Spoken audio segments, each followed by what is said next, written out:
Hey guys, tonight we are heading north, far north, into a land where icy seas crash against black cliffs, where mountains brood under snow, and where fire and frost seem locked in eternal struggle.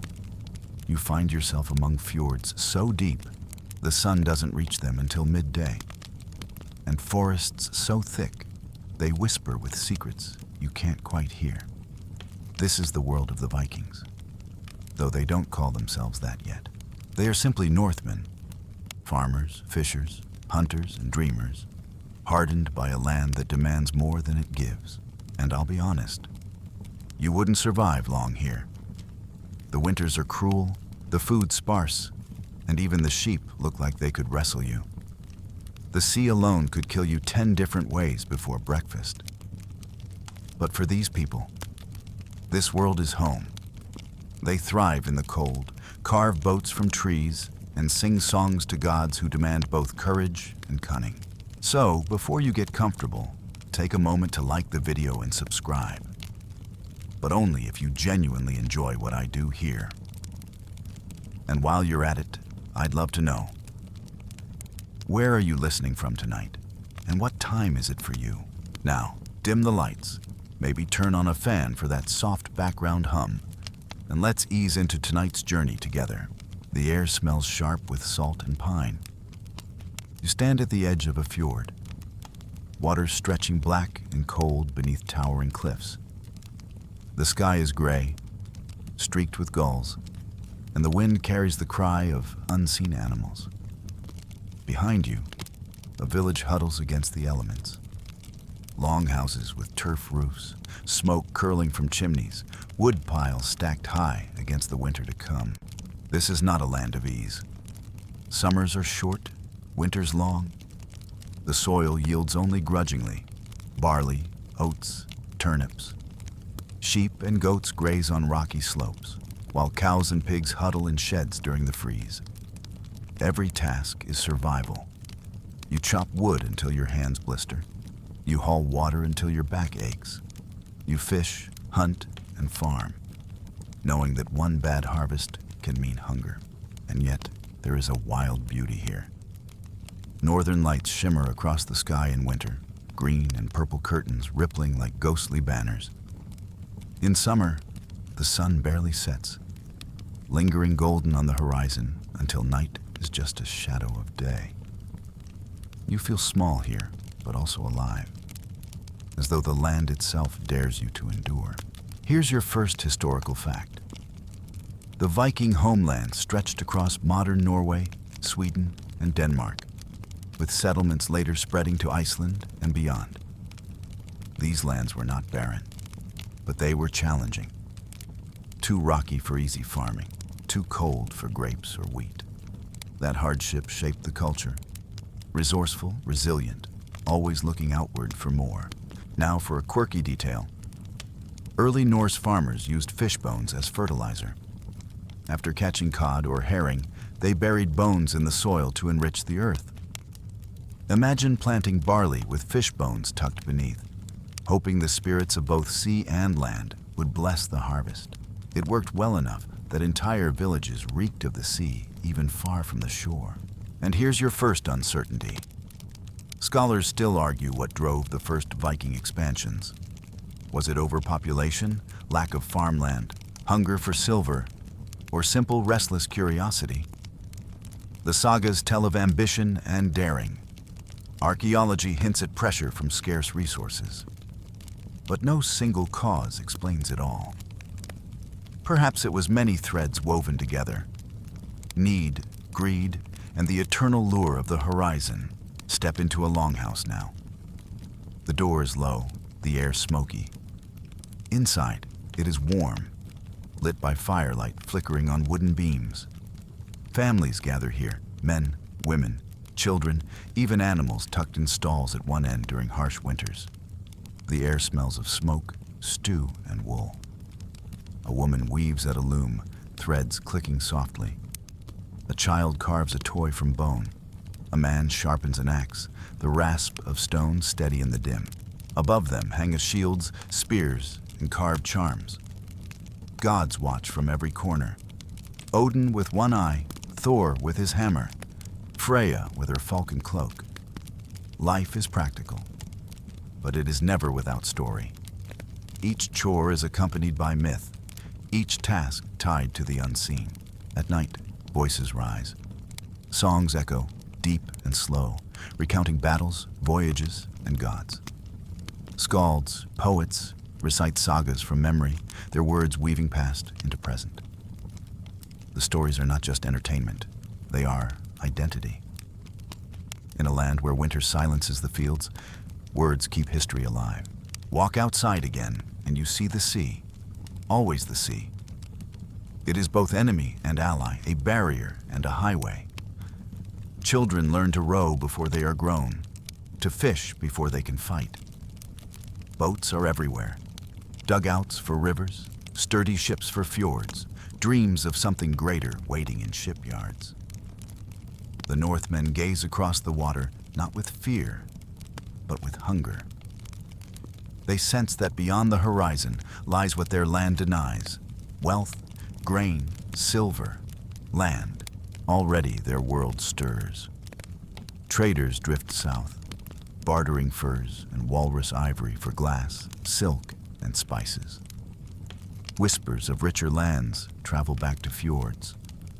Stories spread of soft monks on distant shores, of treasures in unwalled towns, of rivers that lead deep into kingdoms ripe for plunder.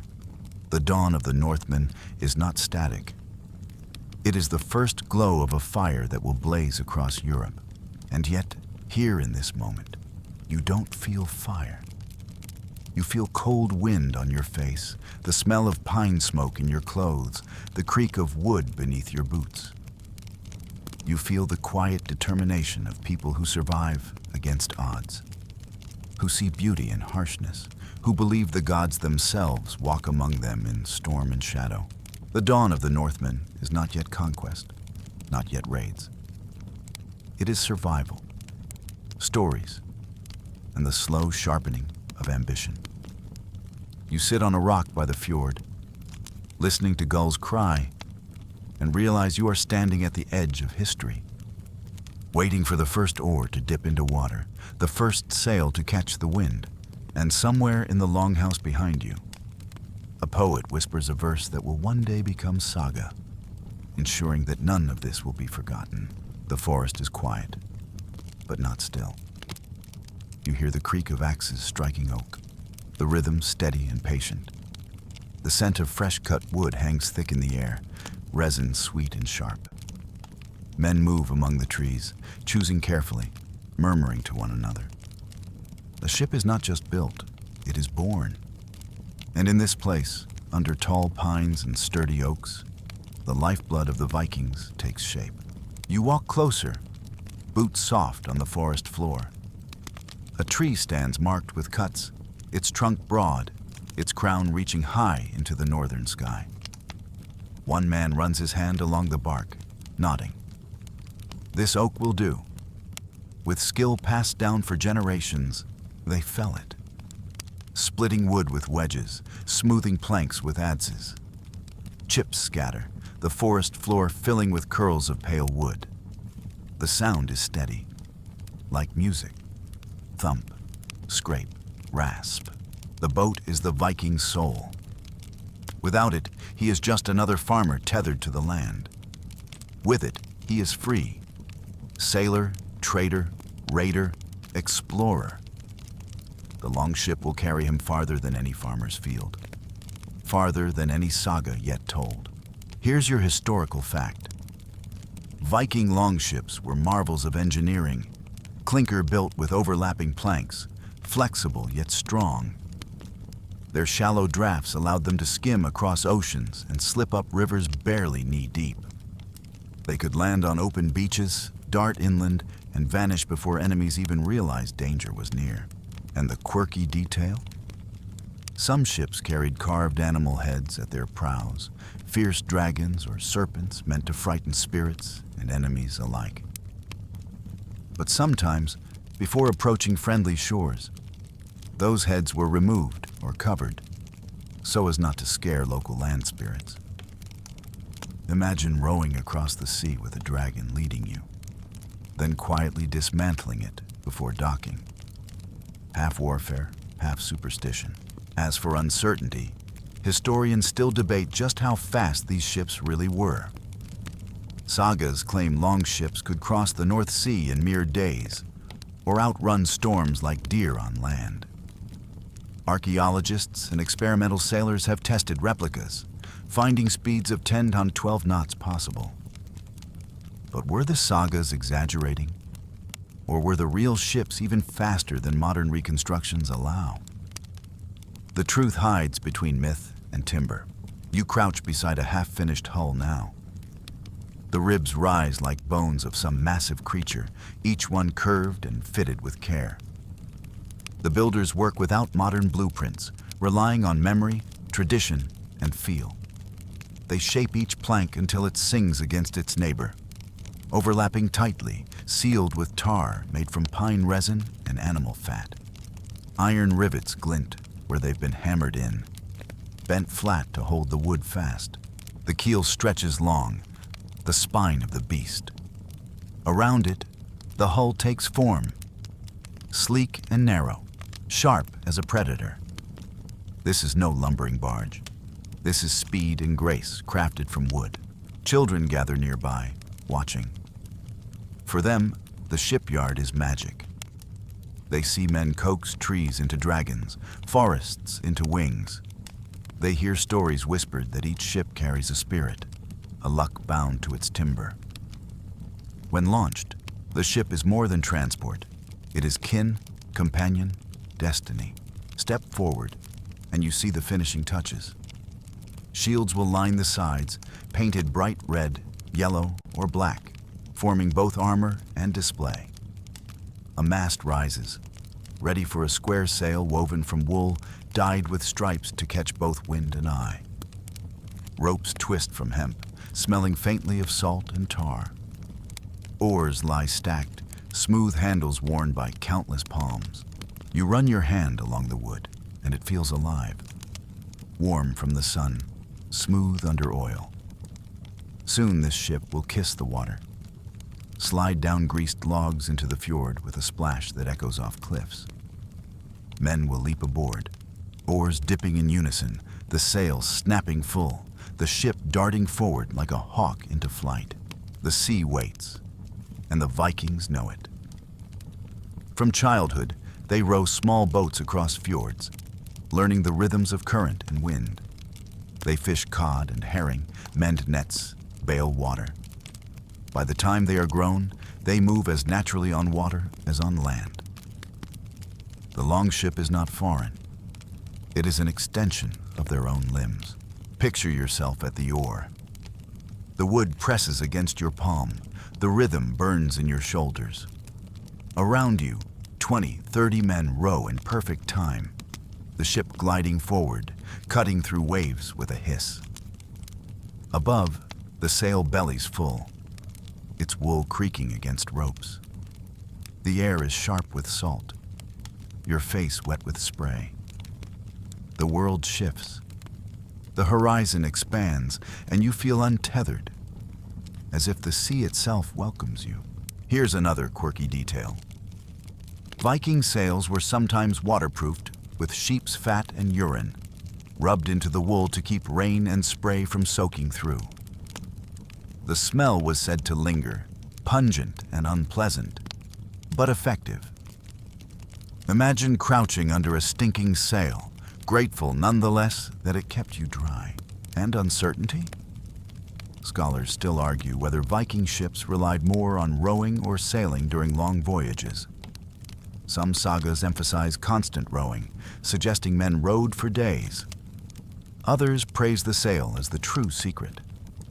Experimental voyages hint that in favorable winds, the sail did most of the work. But the balance between muscle and wind remains an open question. Another mystery of wood and water. As the ship nears completion, a ceremony unfolds. The builders gather, villagers join, and words are spoken to bless the vessel. A drop of blood, sometimes from an animal sacrifice, stains the wood. Mead splashes as an offering to gods of sea and storm. The ship is christened with a name: Sea Serpent, Wave Rider, Fjords Swan. Names matter. They bind fate to timber. You stand among them, hearing cheers as the ship slides into the water. It rocks gently, then steadies, floating as if it has always belonged there. Oars dip, the sail rises, and the ship glides forward, alive. From this forest, from these shipyards, the Viking world expands. Longships carry men to Britain, to Frankish coasts, to rivers flowing east. They bring raiders in the night, traders with furs and amber, explorers who dare unknown horizons. Without these ships, there would be no Viking Age. With them, the Northmen become a storm sweeping across history. But tonight, you feel none of the storm. You feel the hush of the forest, the rhythm of axes, the smell of fresh wood. You feel the awe of seeing a ship born from trees, destined to outlive its builders.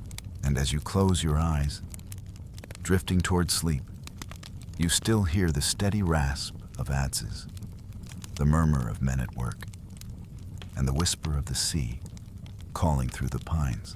The ship rocks gently beneath you, oars dipping in and out of the water with a rhythm like a heartbeat. The fjord behind you narrows into memory, dark cliffs fading, smoke from longhouse hearths trailing upward until the wind snatches it away. Ahead lies nothing but sea, gray and endless. The first voyages outward are not yet legend. They are choices made by men and women who trust wood, wind, and will more than solid ground. The horizon calls, and the Vikings answer. You grip the oar, the smooth ash handle worn by countless hands. Your shoulders ache, but you row anyway, because to stop is to break the rhythm. The helmsman sits at the stern, one hand on the great steering oar, eyes fixed on waves. A square sail bellies overhead, dyed in stripes of red and white, straining against the ropes. The wind hums in your ears, cold and sharp. Every sense is alive, the salt spray on your lips, the gulls crying above, the hiss of water curling away from the prow. The first voyages were not grand invasions. They were scouting trips, trading ventures, cautious experiments. Boats hugged coastlines, slipping from fjord to fjord, island to island, building confidence with every journey. But confidence grows bold. Soon, ships venture farther, cutting across open seas, daring the North Sea, testing fate against storm and tide. Here's your historical fact. The earliest recorded Viking raid struck in 793 CE at Lindisfarne, a monastery on the coast of England. Monks chronicled the attack in shocked tones, ships appearing suddenly, warriors descending, treasures taken, holy men slain or enslaved. The event jolted Europe and marked the Viking Age's violent debut in written history.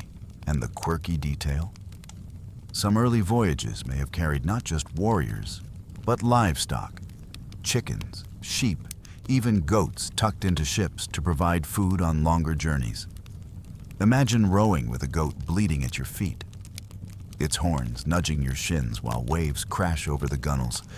Not exactly the glorious image of Viking ferocity, but very practical. As for uncertainty, scholars still debate whether the Lindisfarne raid was truly the first. Archaeology hints at earlier Norse raids or trade along British and Irish coasts. Perhaps Lindisfarne was not a beginning, but merely the moment when the wider world finally noticed. The sea had carried Vikings outward long before ink recorded it. Picture yourself stepping ashore on foreign land. The beach is unfamiliar, the grass greener, the air softer than home.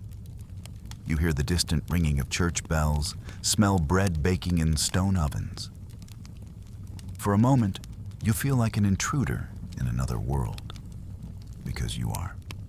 You walk cautiously, axe in hand, while your companions whisper in awe at stone towers, fields of grain, orchards heavy with fruit. Compared to your rocky soil and harsh winters, this land feels rich, abundant. It is not only treasure that draws you outward, but land itself. In Norway and Denmark, farms are small, fields crowded. In Britain and Ireland, wide pastures beckon. Later, in Iceland and Greenland, entire landscapes await. The sea does not merely carry raiders. It carries farmers searching for a place where their children might eat better than fish and turnips. The voyage continues.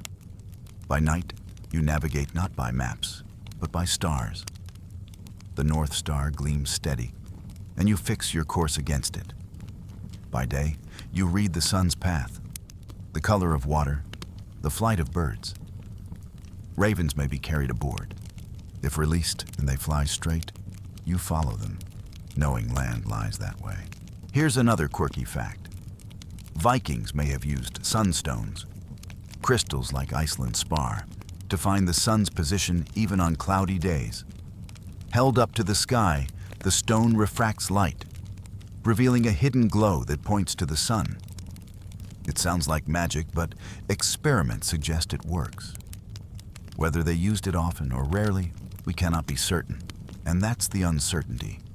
How much of Viking navigation was science, how much was instinct, and how much was luck? Some sagas credit navigators with uncanny skill, almost supernatural. Others describe voyages lost to storm and chance. Perhaps it was all three. The sea offers no guarantees, only possibilities.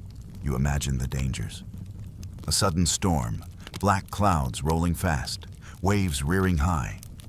The ship pitches, men shout, water pours over the sides. You bail frantically, muscles burning, heart pounding. The sail is dropped, the oars fight against chaos, but the sea is merciless. Some ships vanish forever, others stagger through, battered but alive. Every voyage is a gamble. The ocean a table where the dice are storms and currents. Yet each successful return breeds courage. Each story of survival becomes a saga told by firelight. And each saga inspires another voyage, another risk, another step farther outward. Soon, patterns emerge.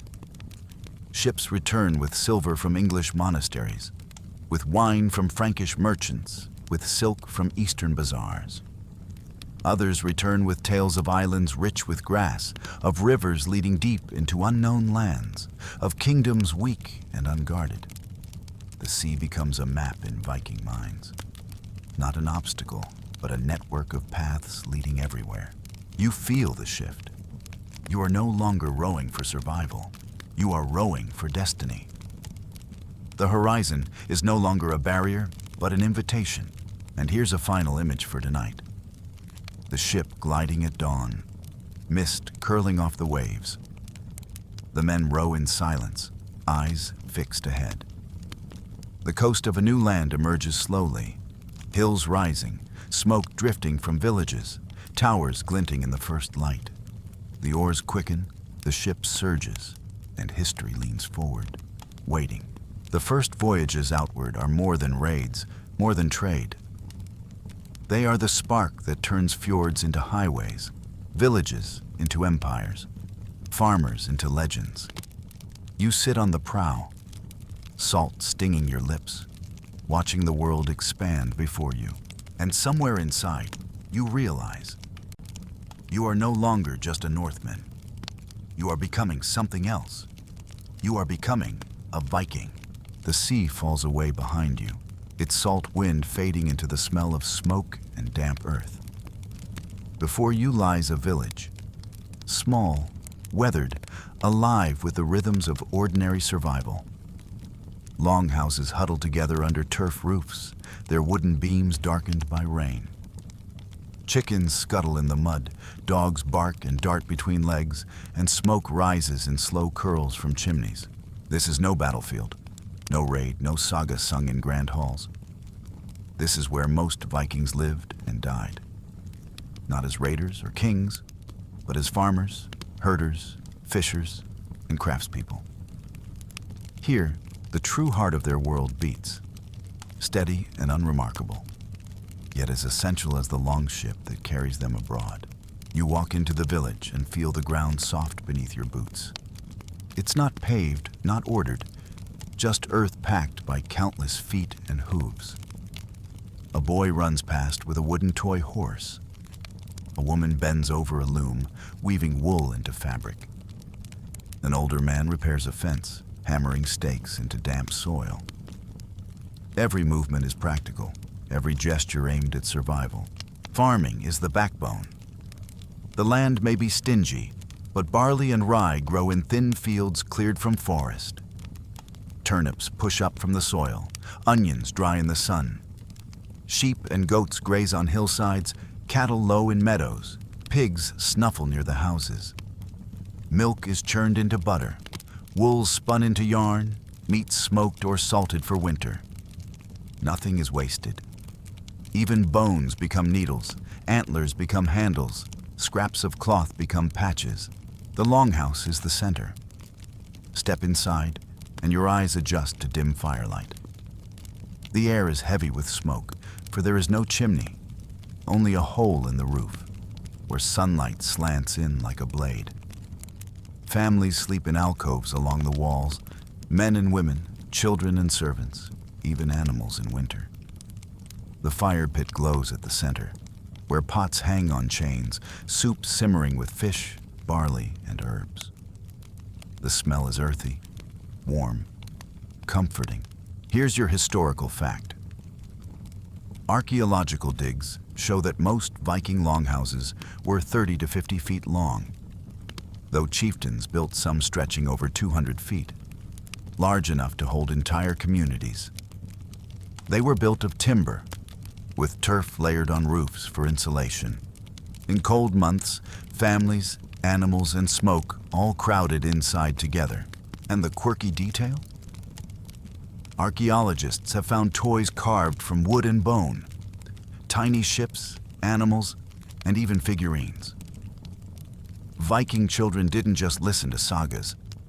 They played them, steering toy longships through puddles, staging battles with wooden swords, imagining themselves future raiders or explorers. It's a reminder that even in the harshest world, play survived. As for uncertainty, scholars debate how clean Viking life really was. Some accounts praise their hygiene, men bathing weekly, combing hair, cleaning nails, so much so that continental neighbors mocked them as vain. Yet others argue villages were smoky, muddy, and crowded. Were Vikings unusually neat? Or did medieval writers exaggerate either way? The truth likely lies between a people resourceful enough to care for appearance, but still rooted in mud and smoke. You hear the rhythm of work. Women grind grain on heavy stone querns, the rasp steady as breathing. Men mend nets, weave rope, or sharpen blades. Children chase goats, laughing as animals scatter. Dogs bark at geese, geese hiss back. The sounds are domestic, ordinary, but in their repetition, they become music of survival. Life is ruled by the seasons. Spring brings planting, summer haymaking, autumn harvest, winter the long wait. In winter, nights stretch nearly endless, and families huddle around the hearth, carving, weaving, singing. Outside, snow muffles the world. Wolves prowl at the edges, and the northern lights shimmer green across the black sky. You sit in the glow, listening to stories, tales of gods and heroes, of ancestors and ghosts. Survival alone is never enough. Meaning must be woven into the long dark. Here's another quirky image. Lice combs. Vikings carved fine-toothed combs from antler and carried them everywhere. Lice were constant companions, and combing was both necessity and ritual. Archaeologists have found countless combs, worn smooth by daily use.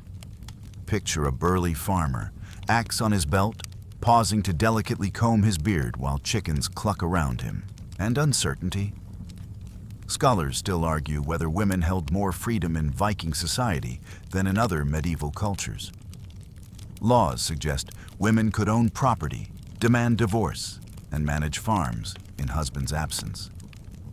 Yet sagas blur lines, portraying shield maidens who fought like men, but also women confined by duty. Was Viking gender equality real or romanticized? The debate continues, flickering like firelight on smoke-darkened walls. You stroll through the village market, small but lively. Fish hang drying on racks, salted and pungent. Furs are piled high, fox, otter, bear. Amber beads glint in the sun, polished from the Baltic coast. A smith hammers iron, sparks dancing. A woman sells cheese wrapped in leaves. It smells sharp. Coins are rare. Barter rules here. A cloak might buy a sheep. A knife might buy a basket of grain. Every item carries weight, every trade a lifeline. The sea still dominates.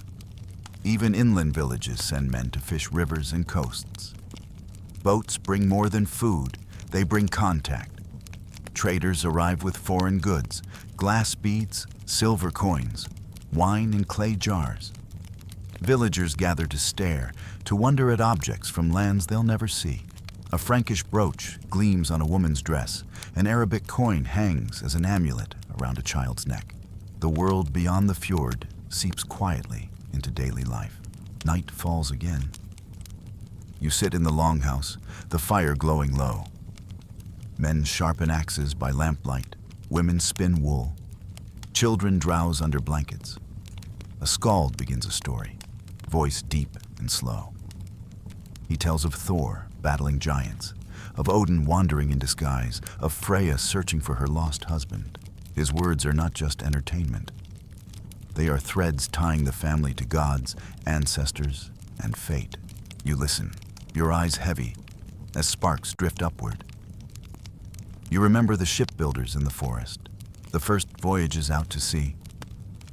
And now you see the other side. The home they leave, the hearth they return to, the ordinary lives that anchor extraordinary journeys. Without these villages, there would be no raids, no sagas, no legends. The Viking world rests not only on swords, but on soil and smoke. The village sleeps. Outside, snow begins to fall, soft against the roofs. Dogs curl in straw, cattle shift in stalls, chickens tuck heads under wings. Inside, the fire smolders, embers glowing like hidden stars. You lie back on a straw mattress, wrapped in a rough wool blanket, and feel the warmth of the hearth seep into your bones. It is not glorious, not epic, but it is life. And in its quiet rhythms, the Northmen endure. The longhouse is warm tonight. Outside, snow drifts against the wooden walls, the wind howling across the fjord, rattling shutters and doors. But inside, the hearth glows bright, its flames painting the rafters with flickering gold. Families gather close, men shaking off snow from cloaks, women setting bowls of stew, children curling up under woolen blankets. The air smells of smoke, roasted fish, and pine resin. It is here, by the hearth, that the gods come alive. You sit on a low bench, the fire warming your hands. A skald begins to speak, his voice deep and steady. His words weave the world into order. How fire and ice clashed at the dawn of time, how the giant Ymir fell, his body becoming earth and sky. Around the flames, the stories settle like embers. The gods are not distant abstractions. They are companions, protectors, sometimes tricksters. They are part of daily life, as close as the warmth of fire. Odin, one-eyed, wise, a wanderer cloaked in secrets. He is the seeker of knowledge, the lord of warriors, the one who sacrificed himself upon the world tree to win the runes. Farmers whisper prayers to him before planting, sailors before voyages, warriors before battle. He is not gentle, his gifts come at a cost, but he is revered all the same. Thor, red-bearded, hammer-wielding, thunder in his step. Protector of mankind, defender against giants, loved by farmers and fishermen. His hammer, Mjolnir, blesses marriages, guards fields, consecrates land. Small pendants shaped like hammers hang around necks, carved from silver, iron, or even bone. You see one glint in the firelight, worn by a boy barely old enough to swing an axe. Freya, radiant, fierce, goddess of love and war. She rides a chariot drawn by cats, her falcon cloak flashing across the sky. Women call to her for fertility, men for passion, warriors for courage. She receives half of those slain in battle, equal in power to Odin. Her name lingers in whispers, in charms, in longing sighs. And Loki, trickster, shapeshifter, dangerous friend. Around the fire, children laugh at stories of his pranks, shaving Sif's golden hair, tricking giants, making mischief. But beneath the laughter is unease. For Loki's path always leads to chaos, to betrayal, to the twilight of the gods. Here's your historical fact. Small Thor's hammer amulets have been found in graves and villages across Scandinavia. Thousands of them. They show how deeply Thor's worship penetrated daily life, not only among warriors, but among ordinary farmers. To wear the hammer was to carry divine protection in the simplest form. And a quirky detail? Archaeologists have uncovered miniature boats buried with the dead, carved carefully from wood or even metal. Some believe they symbolize the ship to the afterlife, carrying the soul across unseen waters. Imagine tucking a tiny model boat beside a loved one, whispering, "This will carry you to the gods." As for uncertainty, scholars still debate how widespread belief in shield maidens truly was. Sagas celebrate women who fought beside men, like Lagertha or Hervor. Yet, archaeological evidence is fragmentary. One famous grave long thought to belong to a shield maiden may have been misinterpreted. Were shield maidens common? Rare exceptions? Or more legend than fact? The answer remains in shadow. Half story, half truth. The rituals of faith are simple, but powerful. In summer, blots, sacrifices, are held in groves or near sacred stones. Animals are offered, mead poured, songs sung to honor the gods. In winter, Yule fires blaze, wheels of bread baked, evergreens hung to mark life in the darkest days. At births, weddings, and funerals, the gods are invoked, their names woven into every threshold crossed. Here's a quirky image.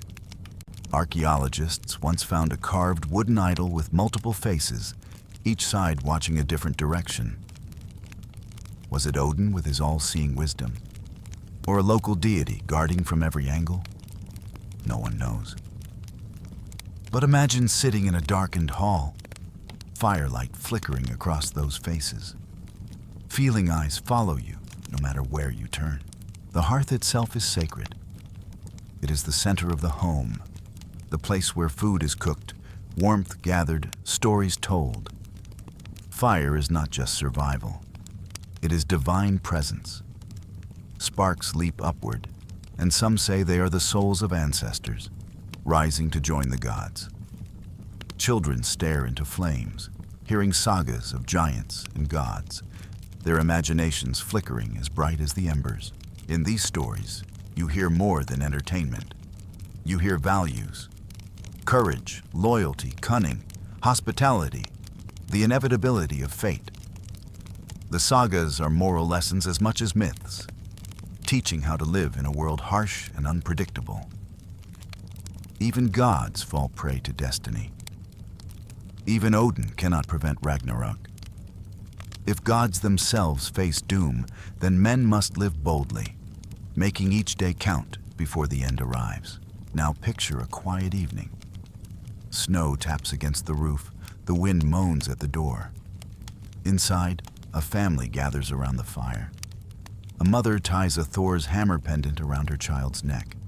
A father carves runes into a stick, whispering words of protection. The skald recites a verse. Fire warms, food fills, but friendship endures when gods fall still. The children yawn, eyelids heavy. The gods remain near, not in distant heavens, but here, in the smoke, in the flicker, in the hush. Here's another uncertainty. Just how much did Vikings believe versus perform tradition? Were the sagas literal faith or more cultural identity? Some scholars argue the gods were worshipped devoutly, with offerings and prayers shaping life. Others suggest that mythology was woven more into ritual and storytelling, less about belief than about belonging. The line between religion and culture blurs, as it often does. As the fire dies low, you stretch out on your bed of straw, blanket pulled high. The hall quiets, children asleep, voices fading. Outside, the aurora shimmers faintly across the black sky. You close your eyes, still hearing Thor's hammer strike, Odin's ravens cry, Freya's chariot roll, and in that moment, you feel it. The gods at the hearth, as close as breath, as warm as flame. The sea is restless tonight. Waves slap against the hull, spray stings your face, and the wind pulls at the striped sail overhead. The longship surges forward like a living creature, its prow rising and falling with the rhythm of the tide. Behind you, the fjords and villages of home are distant memories. Ahead, faint lights glimmer on a foreign coast. The first voyages outward were cautious, trading, scouting, settling. But now, the ships carry something else. Hunger for silver, for grain, for wealth beyond the reach of rocky soil. The monks on distant islands pray in silence, never suspecting that sails already cut through the night toward them. You crouch low, the salt in your mouth sharp. Around you, warriors grip axes, spears, and shields, the wood of their oars damp from the spray. No horns blow, no songs rise, only the hush of anticipation. The plan is always the same. Strike fast, strike hard, vanish before dawn. The sea is the ally, carrying you as silently as a shadow. Suddenly, land looms. The prow grinds against sand, the ship tilts forward, and you leap into the shallows. Cold water soaks your legs, but you run anyway, axe in hand, boots pounding across the beach. Ahead rises the monastery of Lindisfarne, its stone walls gray in the moonlight, its bells ringing faintly. The monks awaken too late. The storm has already come ashore. Here's your historical fact. In 793 CE, the Anglo-Saxon Chronicle recorded the Viking attack on Lindisfarne, calling it a harrowing inroads of heathen men. To Christian chroniclers, it was a shock like thunder from a clear sky, holy ground violated, treasure plundered, men of God slain or enslaved. The age of Viking raids had begun. And the quirky detail? Some early raids may have carried back not just gold or silver, but cows. Chronicles complain of livestock driven into ships, lowing miserably as they crossed the sea. Imagine rowing home, treasure jingling in one ear and a disgruntled cow mooing in the other. The image is less glorious, but very Viking. Practicality always beside ambition. As for uncertainty, historians still ask, was Lindisfarne truly the first raid, or simply the first noticed? Archaeology hints at Norse contact with the British Isles earlier, maybe raids, maybe trade. Perhaps Lindisfarne was not the dawn of Viking aggression, but merely the moment the wider world began to write it down. After Lindisfarne, raids spread like wildfire. Ships dart along the English coast, down the rivers of France, into Ireland's monasteries and villages. Always the same. Speed, surprise, departure. The shallow draft of longships allows them to vanish inland, slipping up rivers where no enemy expects them. One morning, a farmer wakes to see dragon-prowed ships gliding across a quiet river. By evening, his village is ash and smoke. You can almost hear it now. The clash of axes on doors, the cries of men caught unarmed, the tolling of bells frantic in the night. Yet for all the terror, the raids are also business. Silver is weighed, goods divided, slaves taken as commodities. For Vikings, plunder is livelihood as much as war. Picture yourself rowing back across the sea, a chest of coins at your feet. The coins bear foreign faces, kings you've never seen. Some will be melted down, turned into jewelry, hammered into arm rings. Silver is the currency of honor. To give it to your followers is to earn loyalty. To display it on your arm is to show power. You clink the coins in your palm, and they feel like victory, but also like fuel. Because wealth leads to more voyages, more ships, more raids. Here's another quirky fact. Some Viking warriors wore boar-crested helmets, believing the animal's spirit gave courage and protection. Archaeologists have found helmet fragments with curved tusks and snouts carved in. Imagine charging ashore, face half hidden behind a snarling boar of iron, the glow of fire behind you. Terrifying to enemies, but also a touch absurd if the helmet slipped sideways mid-battle. And the uncertainty. How violent were the raids, really? Chronicles, written by those attacked, emphasize horror, blood, fire, desecration. But some modern historians suggest exaggeration, meant to paint pagans as devils. Were the Vikings truly unmatched in brutality, or simply effective opportunists? Perhaps both. The truth lies somewhere between smoke and ink. As decades pass, raids grow larger. No longer just summer strikes, but overwintering campaigns. Camps are built along rivers, fleets linger for months, entire armies assemble. The Viking raider becomes the Viking conqueror, demanding tribute instead of stealing it, turning fear into policy. Kings pay silver to keep the ships away, and sometimes the ships take it, only to return next year for more. You imagine the rhythm. A spring launch, a summer of raids, autumn return with treasure. Winter spent dividing spoils and telling sagas by the hearth. The sea binds it all together, a highway of wealth and ambition. But raids are not only violence, they open doors. From England comes not just silver, but new words, new foods, new fabrics. From Ireland, new settlements. From Frankish lands, new weapons and armor. Each raid carries back more than treasure. It carries fragments of culture, absorbed slowly into Norse life. And sometimes, raids become roots. Settlers stay, building villages, marrying locals, planting crops. What begins as plunder ends as presence. Dublin, York, Normandy, all born from raids that grew into homes. Picture one last scene. Dawn on a foreign coast, mist rising from the sea. The longships rest on sand, treasure piled aboard. The village behind smolders, its bells silenced, its people scattered. The raiders eat a quick meal, salted fish and bread taken from the monastery stores. They laugh, argue, divide spoils. Then, as suddenly as they came, they push off again. Oars dip, the sail rises, and the ships vanish into the horizon. To those left behind, they seem like ghosts, monsters from the sea. But to you, they are men. Tired, hungry, practical, laughing even as history calls them terror.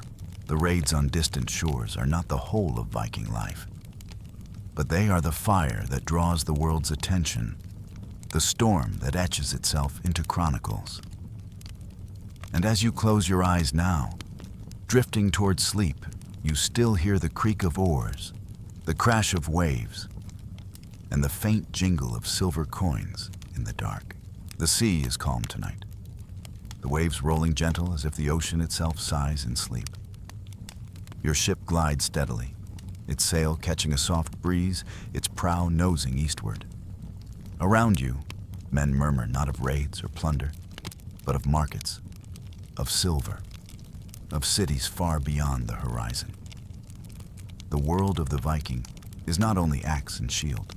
It is scales, coins, and bargains. For as much as they are raiders, they are also traders, and their reach stretches across continents. You walk the deck, the wood creaking underfoot.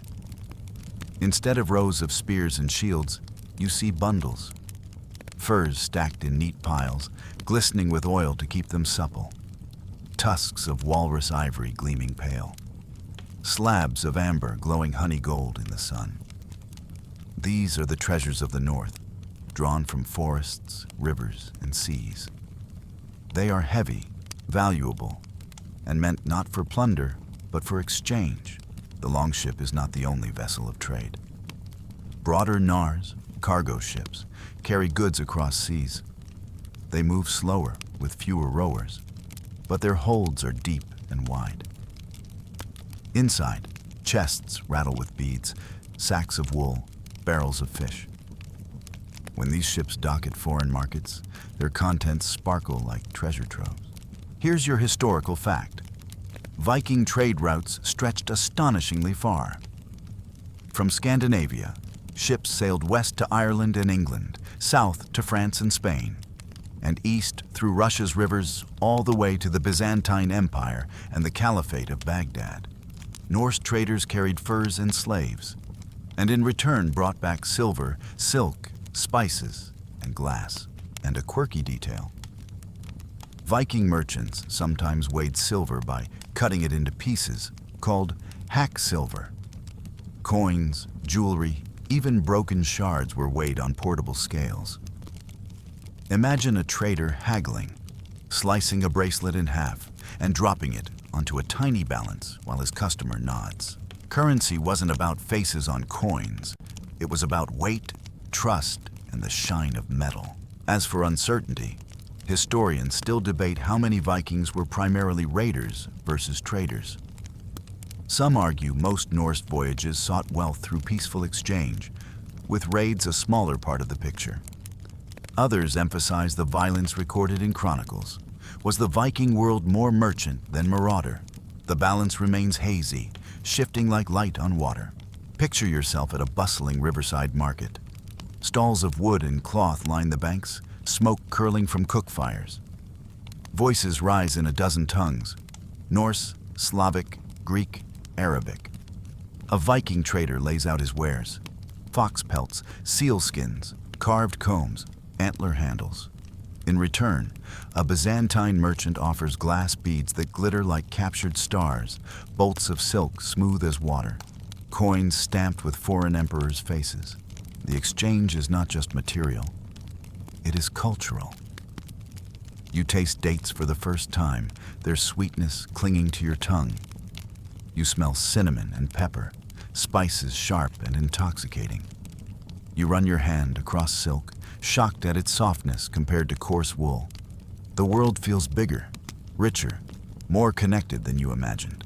Follow the rivers east, and you enter the realm of the Varangians, Norse traders and warriors who travel the great waterways of Russia. They paddle knars up the Volkhov, the Dnieper, the Volga, linking the Baltic to the Black and Caspian seas. Their names echo in Slavic chronicles, half merchants, half conquerors. Some settle, marrying locals, blending Norse with Slavic, founding towns like Novgorod and Kiev. Here's a quirky fact. Arab chroniclers describe Viking traders in Russia as tall, blonde, tattooed from fingernails to necks, their bodies covered in swirling designs of animals and knots. They washed daily, combed hair carefully, and carried small combs and pouches at their belts. To their southern hosts, they seemed both barbaric and strangely refined, brutal in battle, meticulous in grooming, and uncertainty. Did these Varangians establish rule willingly, invited by locals, or did they seize power by force? The primary chronicle suggests Slavs invited Rurik and his kin to govern them, but historians suspect the truth may be more complex. Part invitation, part conquest, part legend. From Russia, some Vikings reach Constantinople. Miklagard, the great city. You stand on the deck of a Nar as domes rise on the horizon, golden and gleaming in the sun. The city stuns you. Walls higher than mountains, markets sprawling with endless goods, churches soaring skyward. Here, the Norse sell furs, slaves, and amber. In return, they receive silk, spices, and wine. Some never leave. They join the Emperor's personal guard, the Varangian Guard, wielding axes in defense of Byzantium itself. You can almost hear their boots echoing in marble halls, their voices low, their eyes wide at mosaics glittering gold. To serve here is honor, wealth, and wonder. To bring stories home is to ignite imaginations in far-off fjords. Back in the west, Viking traders dock in Ireland, England, and France. Dublin becomes a Norse-founded trading hub, its markets overflowing with slaves, silver, and goods from every shore. Normandy, once raided, transforms into a Norse duchy, its people blending Scandinavian and Frankish ways. The Vikings learn as much as they give, absorbing language, style, technology. The rough farmer of the fjords becomes cosmopolitan, carrying silk-lined cloaks and coins from Baghdad. Here's another quirky image. Beads. Thousands of glass beads have been found in Viking graves, in every color: blue, green, red, yellow. Some are strung as necklaces, others sewn into clothing. To the Vikings, beads were more than decoration. They were status, wealth, memory. Imagine a hardened trader, scarred and gray, fingering a string of bright beads as he tells of markets in Constantinople. Each bead a story, a place, a moment, and the uncertainty. Were slaves the core of Viking trade, or just one part among many? Chronicles emphasize slave markets, and archaeology confirms their presence. But the exact scale remains debated. Were most voyages driven by human trafficking? Or was it simply one element in a vast exchange network? The answer is complex and perhaps uncomfortable, but it lingers unanswered in the gaps of history. As the fire burns low at night, you picture yourself again aboard the Nar. The hold smells of fish and fur, the deck creaks under shifting barrels.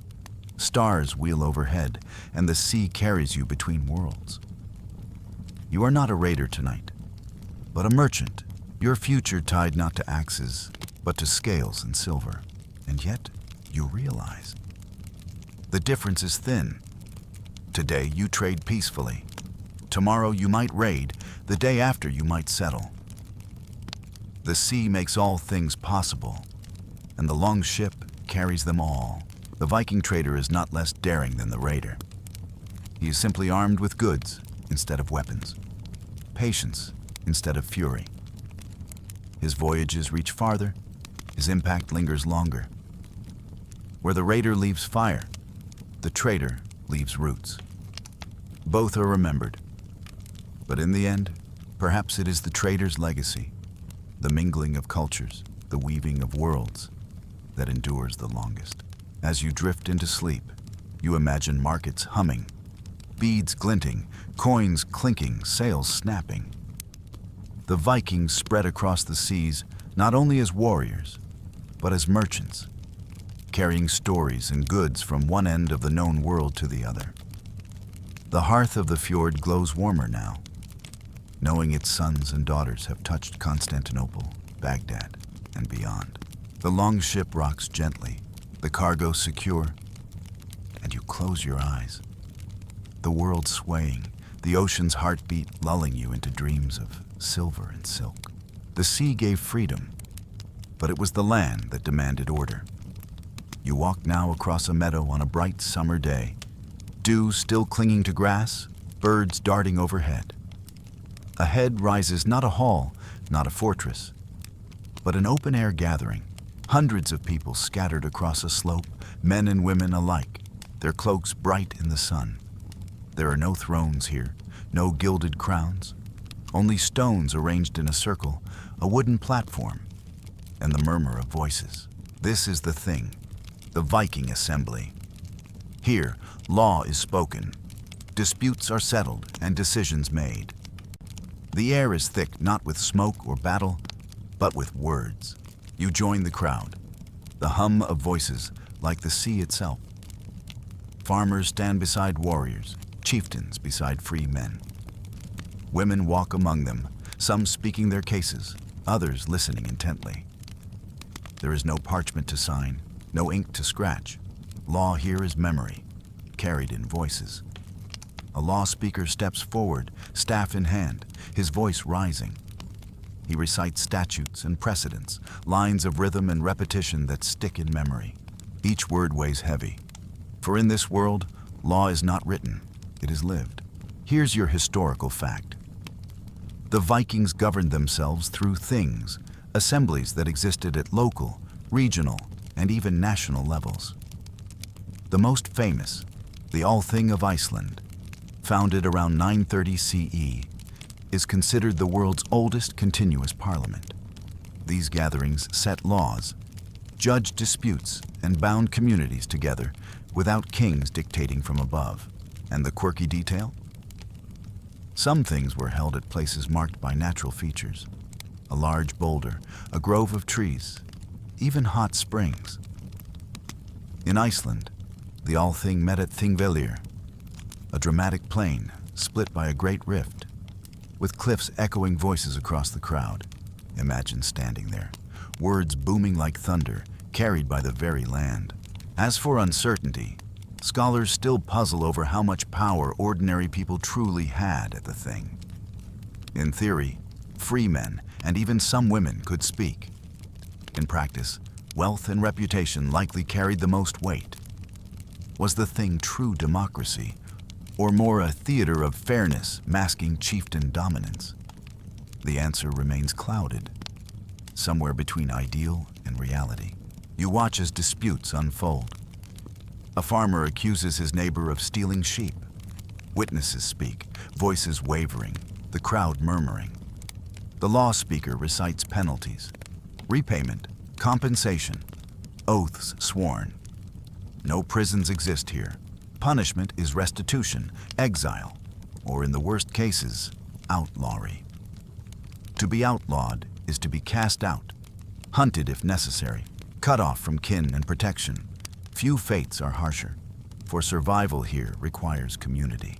Another case arises, a boundary quarrel. Two men arguing over where one field ends and another begins.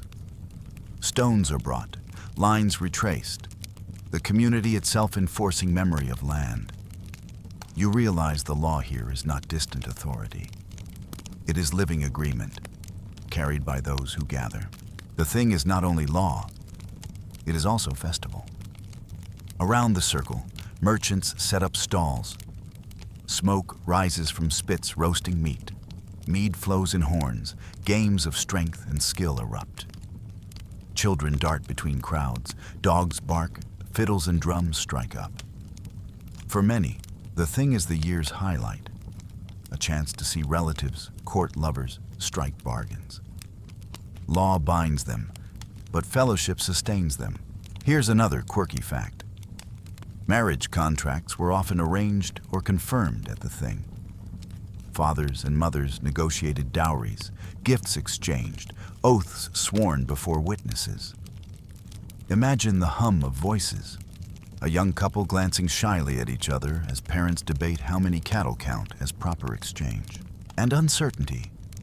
How much did women truly speak at the thing?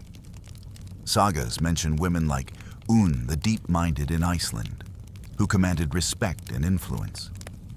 Yet archaeology and law codes sometimes suggest women's roles were limited. Were these legendary women exceptions or glimpses of a broader, forgotten norm?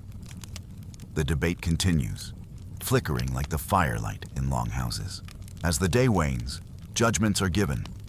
Silver changes hands, oaths sworn, hands clasped in agreement. A man exiled for blood feud walks away, cloak drawn tight, eyes burning with grief. Another, forgiven after compensation, embraces his neighbor, tears streaking both their faces. The law here is harsh, but communal. It heals as much as it divides. You wander the edges of the gathering. Merchants display amber and beads, furs and blades. A skald sings verses mocking chieftains, his audience roaring with laughter. Games erupt, wrestling matches, stone lifting, horse racing. Children play at mock trials, their tiny voices mimicking law speakers. The thing is more than judgment. It is life gathered together, memory reinforced, bonds renewed. Here's one more quirky image.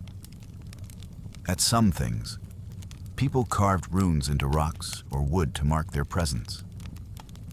In Sweden's law-speaking stones, faint inscriptions survive. Names of men, small prayers, rough carvings. It's as if they wanted the land itself to remember, not only voices. And the uncertainty? Historians debate whether the things truly prevented tyranny, or if they were controlled by powerful families behind the scenes. Were they an early democracy, or simply oligarchies with ritual performance?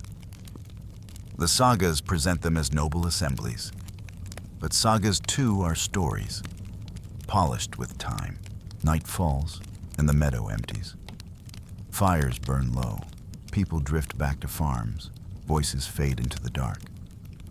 The circle of stones remains, silent until next year, when law will again be spoken, silver weighed, lives judged.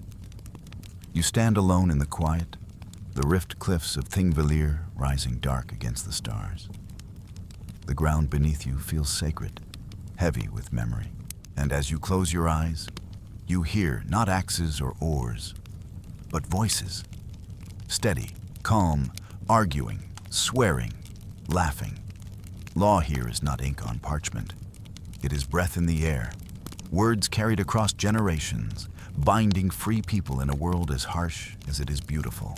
The sea stretches out like a silver sheet, horizon blending sky and water until you cannot tell where one ends and the other begins. The longship creaks softly beneath your feet, its sail bellied by a steady wind from the east. Behind you, Scandinavia fades into memory. The fjords, the forests, the smoke from hearth fires curling into the northern sky. Ahead lies only the great unknown. You are sailing into the Atlantic, where waves rise like mountains and storms appear without warning. For most people of the medieval world, this ocean is the edge of existence. For the Vikings, it is an invitation. The first leaps are short. Ships hop from Norway to the Shetlands, the Faroes, the Orkneys, stepping stones across the sea. Each island offers shelter, pasture, a place to mend sails and wait out storms. Farmers follow raiders, herders follow traders. Sheep and goats bleat on new shores. By the mid-9th century, these islands are dotted with Norse farms, their longhouses crouched against the wind, their people carrying the rhythms of Scandinavia into new lands. From there, the sea whispers of something greater, Iceland. You imagine the first glimpse. A dark line on the horizon, green slopes rising through mist, rivers gleaming like silver threads. For days, the ship has pitched across endless gray. The men weary, their hands blistered from oars. Then suddenly, land. Vast, volcanic, strange. Geysers spout steam, lava fields sprawl black and cracked, glaciers shine in the distance. It feels like the bones of the earth laid bare. Here's your historical fact. Norse settlers began arriving in Iceland around 870 CE, led by men like Ingolfur Arnarson, who, according to Saga tradition, threw his high-seat pillars into the sea and vowed to settle wherever they washed ashore. He founded Reykjavik, now the modern capital. Within a few decades, thousands of Norse families followed, filling valleys with farms, their livestock grazing in pastures carved from volcanic soil. And the quirky detail? Archaeology shows Icelanders kept puffins not only as food, but as pets. Imagine a burly farmer, axe at his belt, cradling a puffin in his hands as it flaps its stubby wings. Practical, yes, but also faintly whimsical.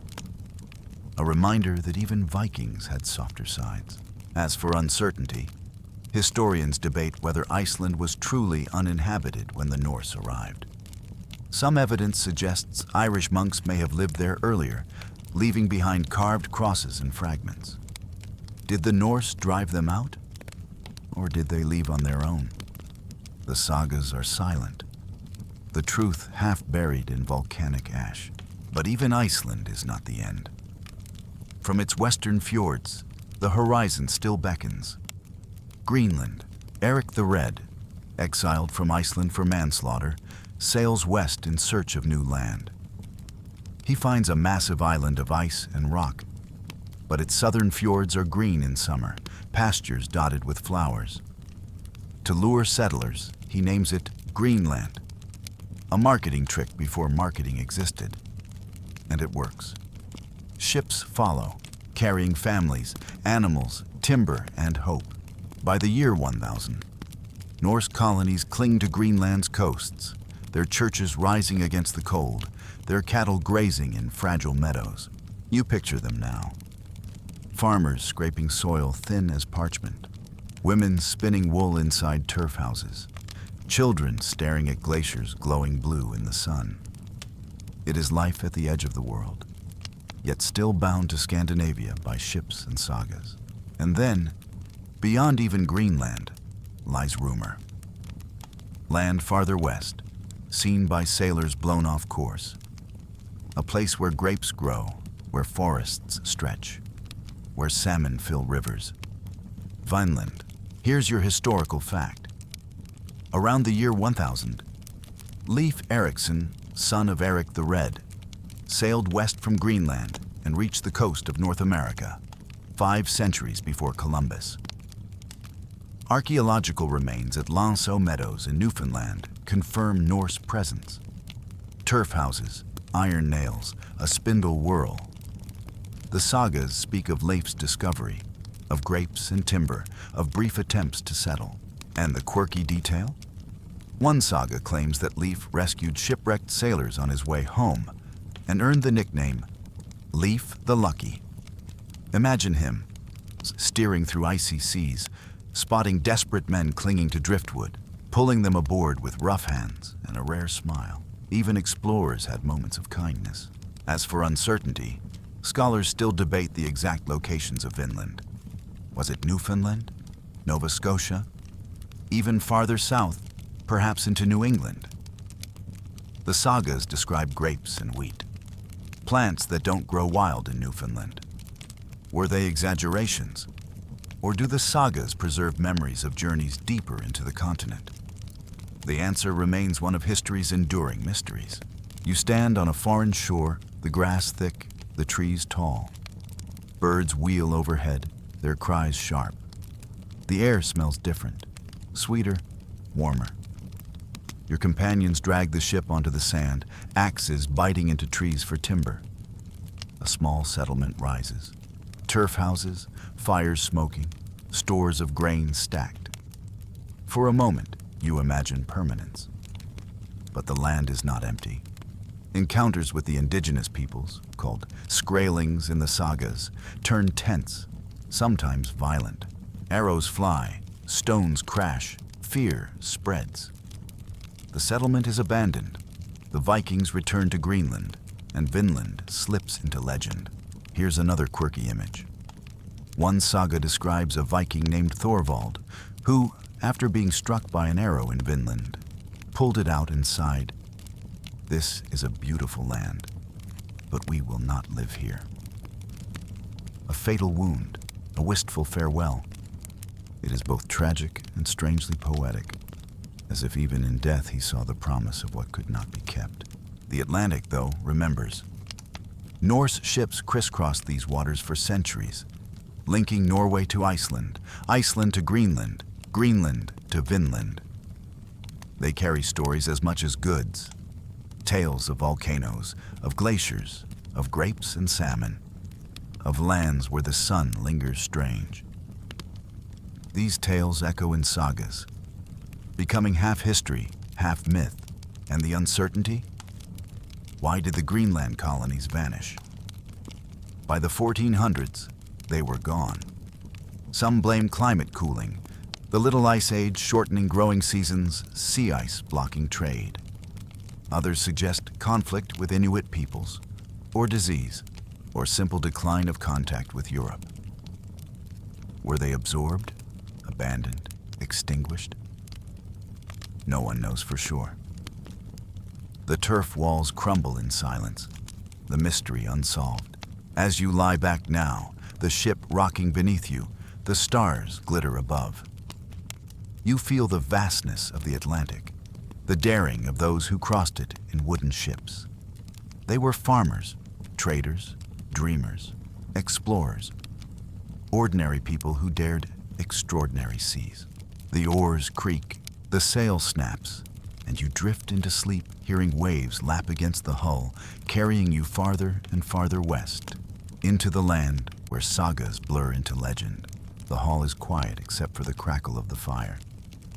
Men have gone to sea, their ships vanishing into the horizon, their voices fading into the wind. But the hall does not fall silent, nor does the farm go still. Women remain, their presence woven into every beam, every loom, every pasture. In the Viking world, women are not shadows. They are anchors, managers, sometimes warriors, sometimes queens. Their lives, though often hidden in chronicles, are stitched deeply into the fabric of Norse society. You step into a longhouse. The smoke drifts upward, and in the glow you see women moving with steady rhythm. One stirs a pot of stew, herbs and fish mingling in the air. Another spins wool at a distaff, the thread winding in her lap like captured sunlight. Children cling to their skirts, small hands tugging, small voices echoing. The hearth is their domain, but not in the sense of limitation. It is the command center where food, clothing, and family all depend on their labor. When men leave for weeks or months, on raids, on trade, on exploration, women manage farms. They direct slaves and servants, sow fields, tend livestock, and guard property. In Iceland, women even attend the thing, representing households if men are absent. They keep accounts, arrange marriages, maintain kinship networks. Without them, the Viking world would unravel. Here's your historical fact. Viking women could own property, request divorce, and inherit wealth, rights unusual in much of medieval Europe. Runestones in Sweden and Denmark record women as landowners, memorializing their names as clearly as men's. A widow could run her husband's estate, and dowries ensured women carried economic power into marriages. And the quirky detail? In some graves, women were buried with household keys hanging at their belts. These keys were more than tools. They symbolized authority over the home and farm. To hold the keys was to hold power, practical and symbolic. Imagine a woman standing tall, iron keys clinking at her waist, her authority as visible as a sword at a man's hip. As for uncertainty, historians still argue over the reality of shield maidens. The sagas celebrate figures like Lagertha or Hervor, women who fought with sword and spear, leading men into battle. Archaeology revealed one famous grave at Birka, filled with weapons, long thought male, until DNA proved it belonged to a woman. Does this confirm shield maidens were real? Or is it an exception misinterpreted? The truth hovers between story and soil. You wander into the weaving room, where looms stand tall as men. Women pass shuttles back and forth, the threads forming sails, cloaks, tunics. Wool dyed with madder or woad glows red and blue, while linen rustles pale as moonlight. Weaving is not simple craft, it is survival. Every voyage depends on sails, every family on clothing. The work of women drives the work of men. Step outside and you see them in the fields. A woman scatters seed, her children following, shooing away birds. Another churns butter, arms strong from hours of labor. Others gather herbs for healing, yarrow, juniper, angelica. Women are keepers of knowledge. How to heal a wound, how to soothe a child's fever, how to bake bread when grain runs low. At night, voices rise in song. Women sing lullabies to children, their melodies soft as embers. Some sing sagas, their verses recalling ancestors, battles, gods. Memory is a woman's power too. Kinship, genealogy, history carried in their voices. Here's another quirky fact. One saga tells of women who chanted curses called Sader, magic weaving fate itself. Practitioners, often women called vulvas, carried staffs carved with runes and traveled between households. They were both respected and feared, their powers linked to prophecy and the gods. Imagine a vulva entering a hall, cloak dark, staff in hand, her words heavy as destiny itself, and the uncertainty. Were these seeresses common or rare exceptions? Christian writers condemn their practices as sorcery, but sagas portray them as central figures. The line between priestess, prophet, and witch blurs in smoke. Women of rank wield power too. Queens like Gunhild, mother of kings, or Aslaug, wife of Ragnar Lodbrok, appear in sagas as clever, commanding, sometimes ruthless. They arrange marriages, broker treaties, avenge wrongs. A queen might gift rings to warriors, command fleets, or whisper counsel that shapes kingdoms. Even in law, women leave marks. Some carve runestones in memory of husbands or sons.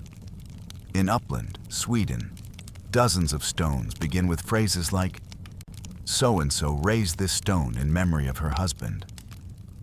Their voices are literally carved into the land. Stone testimonies to love, loyalty, and legacy. Picture one evening. A woman sits by the hearth, her children asleep, the house quiet. She pulls a spindle, twisting wool into thread, humming softly. On her belt hang keys, symbols of authority. In her mind, she balances the farm's needs, the herd's health, the accounts for trade. Her husband may be at sea, but she commands here, her influence steady as the fire. She may not appear in sagas sung of war, but without her, there would be no sagas at all. Here's one last quirky image. Archaeologists in York found a comb with a woman's name carved into it. Thorfast's comb belongs to Sigrid. It is both ordinary and extraordinary. A simple hygiene tool, yes, but marked with ownership, memory, identity. You can almost see her holding it, smoothing her hair, perhaps smiling as she read her own name. And uncertainty? Did women's rights decline as Christianity spread? Some argue Christian law reduced their freedoms, tying them more firmly to male authority. Others note continuities, with women still managing farms and property. The transition remains debated, a shift blurred by faith and culture alike. Night deepens.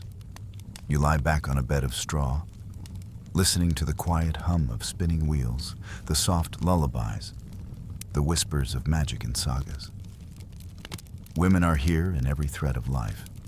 Farmers, mothers, healers, traders, queens. They do not vanish when men sail away.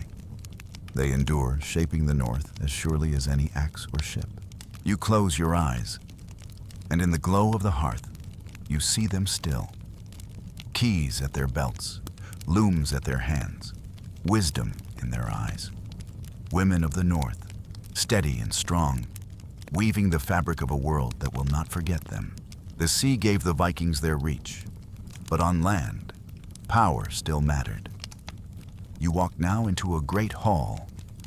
Its roof beams high as tree trunks, its walls hung with shields that gleam in firelight. Smoke rises to the rafters, torches crackle, and benches creak beneath the weight of men gathered to feast.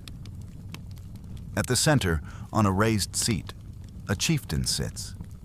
Broad-shouldered, silver arm ring heavy on his wrist, his voice carrying above the din. This is no king in golden crown, no emperor with scepter. This is a lord of men, a giver of gifts, the axis around which loyalty turns. Chieftains rule not by decree, but by generosity. You watch as he rises, calling a warrior forward. From his arm he slips a ring of silver, pressing it into the man's hand. The hall erupts in cheers. A gift is never free. It binds giver and receiver. To give is to gain loyalty. To take is to swear service. Wealth flows through these halls not to be hoarded, but to be scattered like seed. Each coin sprouting allegiance. Here's your historical fact. Viking leaders were often called ring givers, celebrated in sagas and poetry as men who bestowed treasure freely. Arm rings and torques were both wealth and contracts, tangible proof of a lord's favor. To hoard was shameful. To give was glory. And a quirky detail. Archaeologists have found pits filled with deliberately bent or broken weapons and jewelry, offerings buried near halls. Some believe chieftains killed their gifts before sacrificing them to gods, ensuring wealth circled not only among men, but also between men and the divine. Imagine a glittering sword bent until it snapped, lowered into the earth with prayers whispered above. As for uncertainty, historians debate how much authority early chieftains truly wielded. Some sagas depict them as nearly kings, commanding fleets and vast lands. Others suggest their power was fragile, dependent on charisma, wealth, and kin. Without constant generosity and courage, a chieftain could be abandoned, his hall emptied, his name forgotten. You glance around the hall, the benches packed. Warriors boast of raids, traders whisper of profits, poets recite verses praising the Lord. Women weave through the crowd, refilling horns of mead, their laughter cutting through the smoke. Dogs sprawl near the fire, gnawing bones. It is noisy, raucous, alive. And yet, beneath the cheer, you sense the fragile threads. Each man bound by honor, oath, and gift. If those threads fray, feuds ignite. Step outside, and you see the structure beyond one hall. Across Scandinavia, power is fractured. Dozens of petty kings and jarls control valleys, fjords, islands. Each commands loyalty from kin and warriors. Each vies with neighbors for land and wealth. No single crown rules yet, only a patchwork of lords, alliances, and rivalries. Yet kings emerge. In Denmark, figures like Harald Bluetooth unify clans, raise monuments, and carve runestones declaring themselves rulers of all Danes. In Norway, Harald Fairhair swears not to cut his hair until he controls the whole realm, defeating rivals in bloody battles.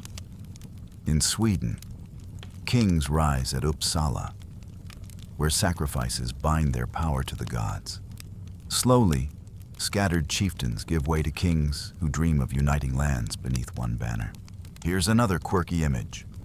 The Jelling Stones in Denmark, raised by Harald Bluetooth in the 10th century. One proclaims him the king who made the Danes Christian. But the stone is also decorated with writhing beasts, a style halfway between pagan myth and Christian cross. It is both monument and message, blending old and new to assert authority. Imagine villagers standing before it, tracing the carvings with their fingers, feeling the shift of faith and rule under their skin. And the uncertainty. Did kings truly unify their lands? Or did local chieftains continue ruling in practice? Sagas tell of sweeping power, but archaeology reveals continued regional independence. Perhaps king was more ambition than reality. A title claimed, but only loosely enforced. You wander into a feast at a chieftain's hall. Long tables groan under roasted meats, cheese, bread, and barrels of ale. A poet rises, voice ringing as he recites verses praising his lord's generosity. Warriors pound their shields, roaring approval. The hall shakes with sound. For a moment, you feel the heartbeat of this society. Power not imposed, but sung into existence, affirmed by feast, gift, and story. But not all stories are feasts. Power brings feuds. Blood debts spill from insults, rival chieftains raid each other's lands, kin avenge kin in endless spirals. At the Thing, disputes are argued, but sometimes words fail and swords speak. To be a chieftain is to walk a knife's edge. Too weak and you are mocked. Too strong and rivals unite against you. Still, some rise above. Harold Fairhair, legend says, defeats all Norway's petty lords, driving dissenters to flee westward where they settle Iceland. In Denmark, powerful kings extend influence across seas, collecting tribute from Frisia, even threatening Frankish lands. These early kings are more than lords. They are bridges between raider and ruler, between saga and state. Here's one more quirky fact. The sagas sometimes describe kings using nicknames that could be less than flattering, like Harold Fairhair, but also Harold Bluetooth, possibly for a discolored tooth, or Svein Forkbeard for his divided beard. These names stuck, carved into history. Imagine modern kings remembered forever as Harold Staintooth or Charles Crooked Nose, a touch of humor among grandeur and uncertainty. Did Harold Fairhair really unite all Norway in the 9th century? Or is it later legend projected backward to justify royal dynasties? Historians remain divided. The sagas glorify his rule, but archaeology suggests unity may have been slower, patchier. The truth lies blurred between ambition and memory. Night deepens in the hall. The fire burns low, shadows flickering across carved beams. Warriors sleep on benches, dogs curl in corners, poets mumble verses half dreaming. The chieftain sits in silence, his silver ring heavy on his arm, his thoughts heavier still. He knows tomorrow may bring loyalty or betrayal. But tonight, the hall glows, the mead flows, and his name rings strong. You close your eyes, hearing the echoes of feasts, the clash of rivalries, the rise of kings. Power in the Viking world is not distant or absolute. It is fragile, negotiated, sung into being by every oath, every gift, every story. And as you drift toward sleep, you still see them. Kings with nicknames, chieftains with silver, halls alive with laughter and law. The North is ruled not only by swords, but by words, gifts, and feasts beneath the glow of firelight. The night sky is clear above the fjord, stars sharp as runes carved into the heavens. In the longhouse, the fire burns low, and voices speak not only of gods and giants, but of something new. A cross carried from the south, a faith foreign and strange. The Vikings live now at a crossroads. The old ways endure, Thor's hammer pendants, sacrifices at groves, sagas of Odin whispered by firelight. Yet slowly, inexorably, Christianity creeps northward, its churches rising beside longhouses, its bells ringing where once horns called. You sit among them, feeling the tension in the air. To cling to old gods is to keep identity. To accept the new god is to gain alliances, trade, and peace. Neither path is simple. It begins with contact. Monks captured in raids speak of Christ, of one God, instead of many. Silver from Christian kings sometimes comes with conditions. Baptism, treaties sealed in churches. Missionaries arrive, cloaks rough, crosses lifted high, speaking words foreign to Norse ears. Some laugh, some scoff, some listen. Here's your historical fact. In the 10th and 11th centuries, Scandinavia gradually converted to Christianity. Harold Bluetooth famously declared on the Jelling Stone that he made the Danes Christian. Olaf Tryggvason and Olaf Haraldsson pushed Christianity in Norway, while Sweden shifted more slowly, blending old and new. And the quirky detail? Archaeologists have found Thor's hammer amulets carved to resemble crosses, as if people hedged their bets. Harbro, wearing a symbol that could pass as either pagan or Christian, depending on who was looking. Imagine fingering such a pendant, unsure whether to pray to Thor or Christ, whispering to both just in case. As for uncertainty, historians debate whether conversion was heartfelt or pragmatic. Did people truly abandon the old gods, or did they blend faiths for generations? Graves show both crosses and hammers together, suggesting a long twilight where belief blurred. You walk through a village where a new church rises, small, wooden, humble. Its bell tolls across fields where men still sacrifice at sacred groves. A woman hangs a hammer at her child's neck, while her husband carves a cross into the lintel of their house. The family covers both bases, caught between traditions. At the Thing, disputes erupt. Some chieftains embrace Christianity, hoping for alliance with powerful kings abroad. Others resist, swearing oaths to Thor, vowing never to abandon Odin's wisdom. In Iceland, the decision comes to a head. Around the year 1000, after heated debate, the Althing declares the island Christian by law, but quietly allows old practices in private. Publicly, crosses rise. Privately, sacrifices continue. The compromise preserves unity. But in homes, the hearths glow with both gods and Christ. Here's another quirky fact. Some early churches in Scandinavia reused sacred groves or pagan temple sites. In Uppsala, Sweden, where great sacrifices once honored Freyr, Odin, and Thor, Christian churches later stood. Imagine villagers walking to worship in the same place, only the symbols changed. Altar replacing stone, cross replacing idol. The land itself remembers both. And uncertainty. Did kings enforce Christianity brutally, burning temples and forcing baptism?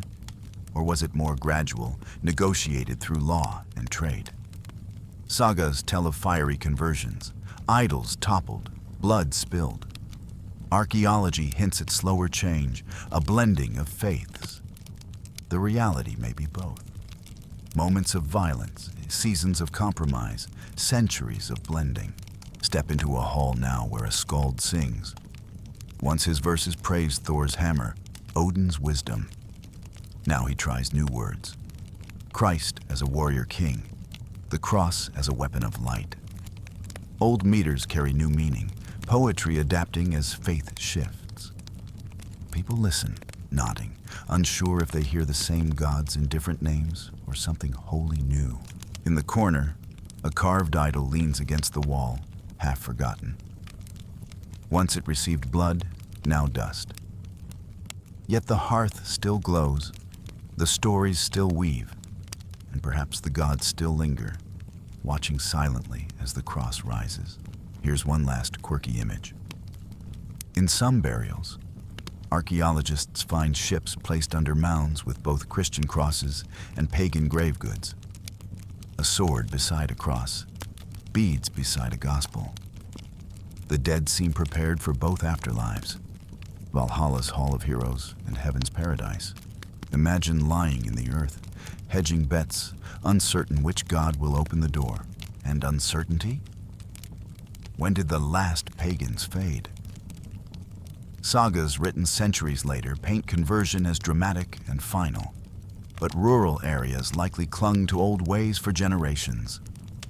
In remote valleys, perhaps Thor was still invoked long after churches rose. The twilight of the gods was not one night, but centuries. Night deepens. You lie on a wooden bench, listening to bells and hammers, hymns and sagas mingling in the dark. The North stands at a crossroads. Faiths overlapping, identities shifting. The old gods do not vanish overnight. They whisper still, even as Christ's cross shines brighter. You close your eyes, and in dreams, you see them all together. Thor raising his hammer, Christ raising his hand, Freya riding her cats, Mary cradling her child. The Vikings lived in both worlds, their hearts divided, their stories blending, and as you drift into sleep, you feel the crossroads still. The choice not finished, the gods not gone, the faiths not yet settled. A twilight both uneasy and luminous, where old and new glow side by side in the hearth's flicker. The Longship rocks gently beneath you, its prow cutting not toward home, but toward foreign shores where the Northmen have already left deep roots. The raids may have begun in smoke and sudden terror, but they did not end there. They grew into settlements, towns, and kingdoms. Everywhere the Vikings went, they left traces, sometimes carved in stone, sometimes whispered in names, sometimes written in the very bones of cities. The Viking legacy abroad is not just raiding and plunder. It is settlement, mingling, and transformation. You step onto a shoreline in Ireland. The year is the 9th century, and Norse ships have begun to linger in bays and rivers, not only for loot, but for footholds. Dublin, once a small settlement on the River Liffey, becomes a Viking town, a hub for trade and power. Its harbor fills with longships, its markets hum with goods. Slaves taken from raids, silver coins from abroad, furs, amber, glass beads. Soon it grows into one of the largest towns in Ireland. Its rulers Norse Gaels, descendants of Norse and Irish blended together. Here's your historical fact. Dublin was founded by Vikings in 841 CE, and for centuries it remained a key center of Norse power in Ireland, ruled by dynasties like the Uí Ímar. Even today, the city's name reflects its Viking roots. Dyflin, from the Old Norse Black Pool, and a quirky detail. Archaeologists in Dublin uncovered Viking wooden toys. A small boat carved for a child, a gaming board for Hnefatafl, a strategy game like chess. Even a little figurine of a warrior with sword and shield. Imagine children playing by the riverbank while their fathers loaded ships, the echo of laughter weaving through a marketplace of many tongues. As for uncertainty, historians debate just how deeply Norse culture embedded itself in Ireland. Were Dublin's rulers truly Viking, or quickly Gaelicized?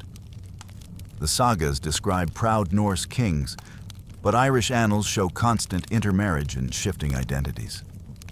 Perhaps Dublin was neither fully Norse nor Irish, but something new, an in-between people, both and neither. Now you stand in northern France. Here too the Vikings once came as raiders, their longships crawling up the Seine, their axes flashing against Paris itself. But here too, raiding gave way to roots. In 911, a Viking leader named Rollo struck a deal with the Frankish king Charles the Simple. In exchange for peace and loyalty, Rollo and his men received land along the Seine. This land became Normandy, the land of the Northmen. Here's your quirky image. According to legend, when asked to kiss the king's foot in submission, Rollo refused. One of his warriors did it instead, lifting the king's foot so suddenly that Charles toppled backward onto the floor. Awkward diplomacy, but the deal held. From this pact, a new people rose, the Normans. Norse in blood, Frankish in language, Christian in faith. They became a hybrid force. Their descendants would one day conquer England in 1066, changing history forever. And the uncertainty. Was Rollo truly Norse or Danish? Or perhaps of mixed heritage? The chronicles differ. The Normans later claimed pure Viking ancestry, but their identity was already tangled. What matters is the transformation. raiders becoming dukes, longships giving way to castles. Travel east now, along the great rivers of Russia. Norse traders, called Varangians, sail their knars down the Volkhov and Dnieper, linking the Baltic to the Black Sea. They trade with Slavs, settle among them, sometimes rule them. Out of this mingling emerges Kievan Rus, a state with Norse leaders and Slavic culture stretching across forests and steppes. Here's your historical fact. The primary chronicle, a 12th century Slavic text, tells how Slavic tribes invited a Norse leader named Rurik and his brothers to govern them. Whether myth or memory, Rurik is remembered as the founder of the Rus dynasty, which would eventually become Russia. And the quirky detail? Arab travelers described these Norse traders as covered in tattoos from fingertips to necks, their bodies etched with patterns of trees and animals. They washed daily, combed hair, and wore bright clothing, unlike many locals. To southern eyes, they were dazzling, frightening, and strange. Barbarians who bathed more than nobles. As for uncertainty, historians still ask, did the Rus truly invite Rurik, or did Norse warriors simply seize power? The story of invitation may have been a later justification, smoothing over conquest with the polish of consent. You journey farther south, to Constantinople, Miklagard, the great city. Here, Norsemen serve not as raiders, but as guards. The Varangian Guard, elite warriors wielding great axes, pledge loyalty to the Byzantine emperor. They stand in marble halls, their armor gleaming in candlelight, their voices foreign among Greek chants. These are the same Northmen who once raided monasteries. Now they protect emperors in the most dazzling city of the medieval world. Imagine a Viking warrior walking through Hagia Sophia, gazing upward at golden mosaics shimmering like the sun itself. He whispers a prayer, not to Odin or Thor, but perhaps to Christ, or perhaps to both. Back west again, the Viking legacy continues in names and language. Towns across England bear Norse imprints, places ending in by farmstead, thorp, village, thwaite, clearing. Words slip into English: sky, egg, husband, law, window. Even today, every time you look through a window, or wind's eye, you echo Norse speech. Here's another quirky image. In Orkney and Shetland, stories linger of Norse trolls and selkies, creatures of sea and stone. Folklore clings long after settlers, blending with Scottish traditions. The Norse never truly left. They remain in stories whispered on stormy nights and uncertainty. How much of this legacy was deliberate colonization, and how much accidental mingling? Did Vikings set out to shape the future of Europe? Or did it happen slowly, as raiders settled, traders stayed, marriages blurred lines? The sagas paint heroes, but history often builds from accidents. You lie now on a grassy hill, looking out at landscapes transformed. Dublin's bustling streets, Normandy's castles, Kiev's rivers, Constantinople's domes, all bear Norse fingerprints. They began as raiders, but they ended as founders, rulers, guardians. Their legacy is not only in sagas, but in cities and languages still alive today. The Longship carried them far, but it was their adaptability that rooted them deep. They could plunder, yes, but also trade, marry, settle, blend. And in doing so, they wove themselves into the fabric of Europe and beyond. As night falls, you close your eyes, hearing echoes of many lands. Irish bells, Frankish chants, Slavic songs, Greek hymns, all mingling with the steady beat of oars, the whisper of sails. The Vikings are no longer just of the north.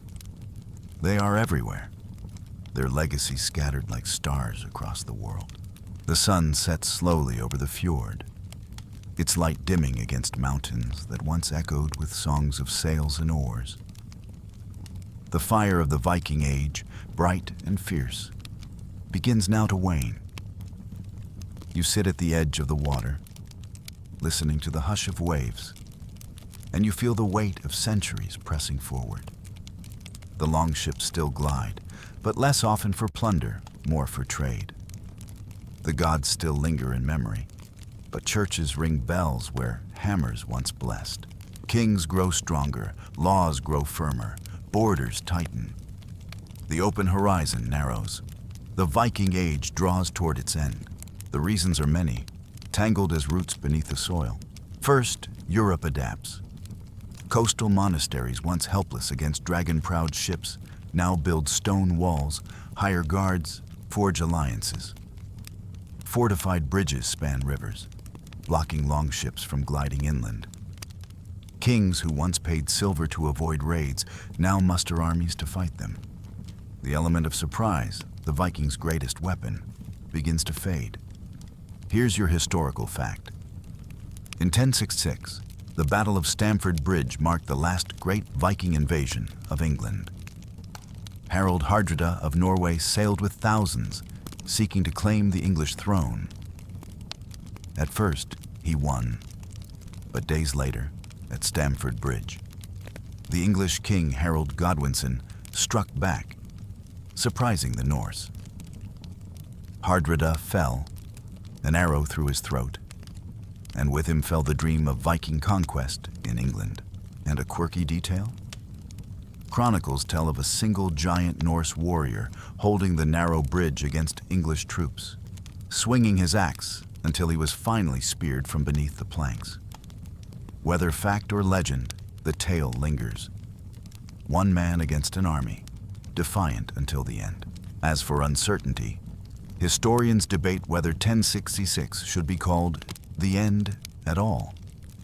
Some argue the Viking Age was already long over, its spirit fading into settlement and kingdoms. Others see Hardrada's death as the last spark of the old fire. Perhaps endings are never so neat, only sagas choosing a final verse. You wander into a village now, and you see more crosses than hammers. Churches rise, their bells tolling across fields. Pagan shrines fall silent. Where once sacrifices were made in groves, now altars gleam with chalices. Christianity is not new here. It has spread for generations, but now it dominates. Old gods slip into stories, half believed, half remembered. Odin becomes a whisper, Thor a memory, Freya a song. Yet not all is lost. The sagas preserve them. Skalds singing of gods, even as priests preach of Christ. The myths do not die, they transform, carried forward as culture rather than faith. You see kings now, not chieftains. Harold Bluetooth, Olaf Tryggvason, Olaf Haraldsson, rulers who claim crowns over wide lands, binding once fractured clans into nations. Denmark, Norway, Sweden. Kingdoms take shape, their power centralized. The free-roving age of independent raiders shrinks beneath crowns and laws. Here's another quirky fact. Harold Bluetooth, who declared Denmark Christian, is remembered today in technology. The Bluetooth symbol combines ancient Norse runes from his name. Even in your pocket, his legacy hums quietly, binding devices as once he bound tribes. And the uncertainty? How smooth was this transition to kingdoms? Sagas tell of strong kings uniting lands. But archaeology suggests continued regional independence, feuds, and resistance. The neat arc of history may be more jagged than the stories admit. Economics shifts, too. Silver once looted from monasteries now flows through trade, towns, and taxes.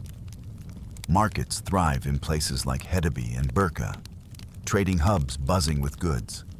Longships still sail, but their holds carry more furs and fewer swords. The North is no longer frontier. It is part of a wider Europe, woven into its economy and faith. And the climate changes.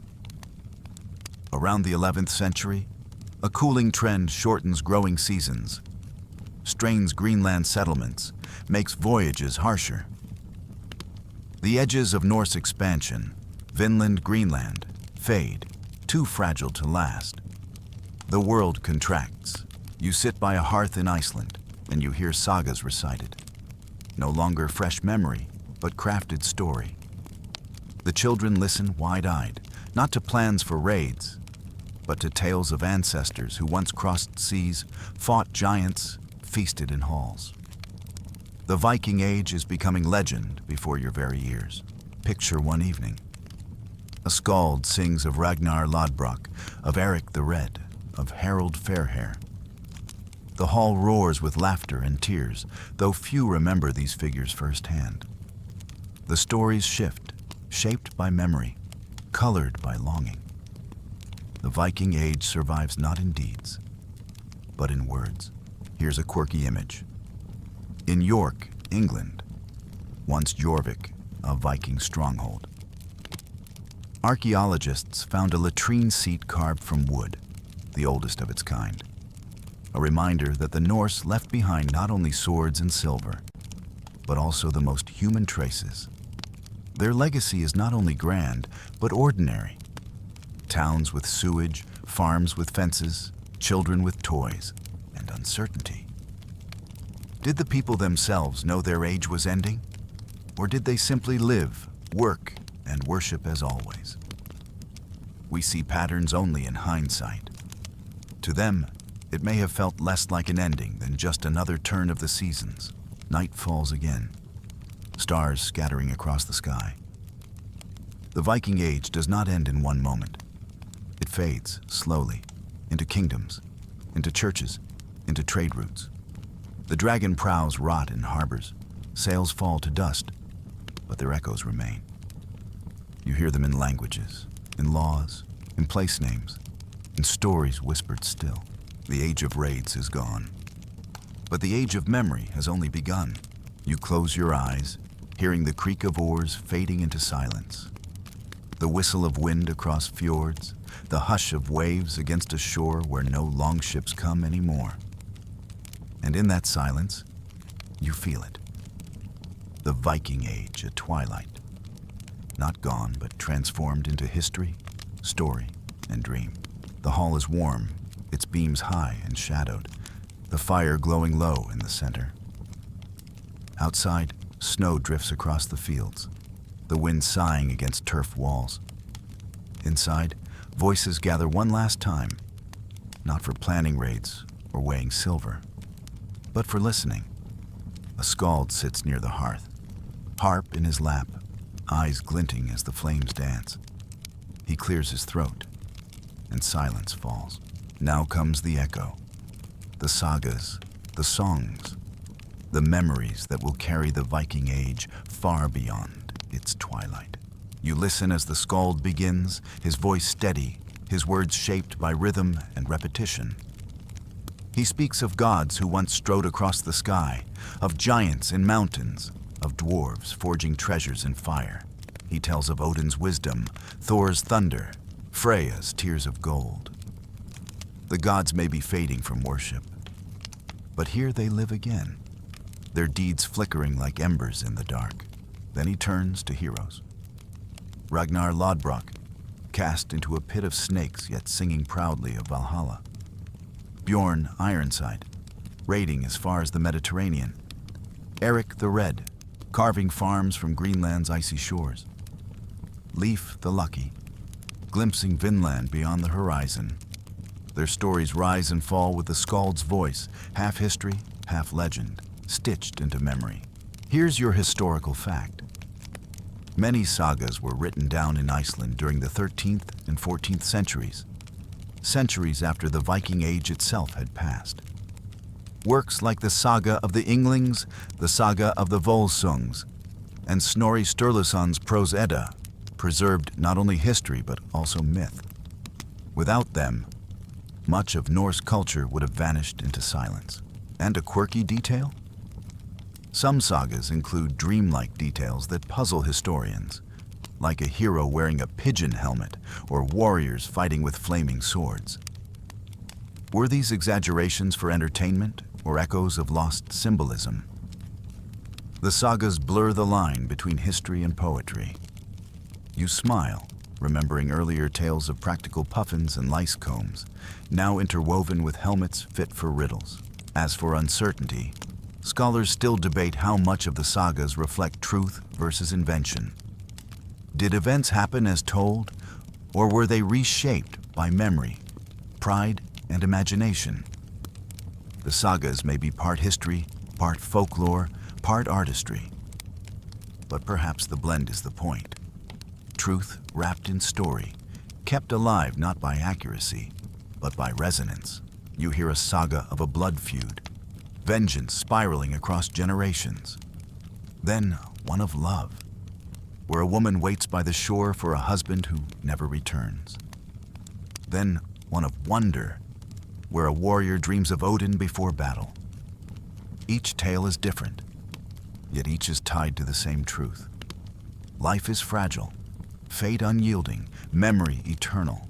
In the sagas, even endings echo. Ragnarok is not just the doom of gods. It is the reminder that all things end, and yet from the ash, new worlds rise. The Viking Age itself mirrors this cycle. The Longships are gone, the raids ended, but the stories rise like shoots from charred ground. The skald plucks his harp, the notes soft as snow. He recites poetry in alliterative verse, words binding together like links of a chain.